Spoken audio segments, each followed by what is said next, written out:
9 मई वाक़े पर सज़ाओं के हवाले से भी आपको आगाह करें। सियासी प्रोपेगेंडा और जहरीला झूठ फैलाने वाले अंजाम को पहुँचने लगे हैं।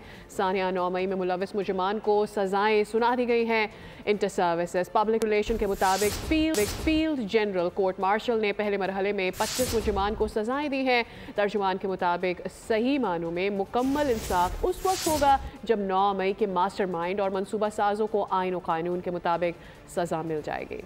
बुरे कामों का बुरा अंजाम, इंसाफ हरकत में आ गया, तकाजे पूरे होने लगे। 9 मई जलाओ घेराव में मुलविस मुजरिमान को सजाएं मिल गईं। इंटर सर्विसेज पब्लिक रिलेशन के मुताबिक दीगर मुलजिमान की सजाओं का ऐलान कानूनी अमल मुकम्मल करते ही किया जा रहा है।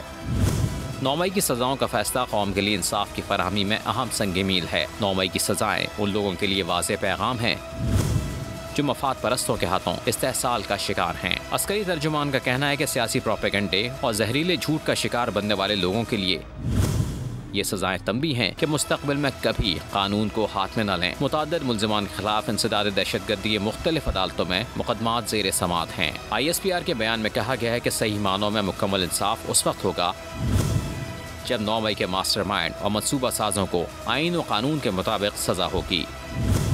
रियासत पाकिस्तान 9 मई के वाक़ात में मुकम्मल इंसाफ मुहैया करके रियासत की अमलदारी को यकीनी बनाएगी। फैसले के मुताबिक 9 मई के मुकदमे में इंसाफ फराहम करके तशद्दुद की बुनियाद पर की जाने वाली गुमराह और तबाहकुन सियासत को दफन किया जाएगा। 9 मई पर किया जाने वाला इंसाफ नफरत, तकसीम और बेबुनियाद प्रोपेगेंडे की नफी करता है। आइन और कानून के मुताबिक तमाम सजा याफ्ता मुजरिमों के पास अपील और दीगर कानूनी चाराजोई का हक है।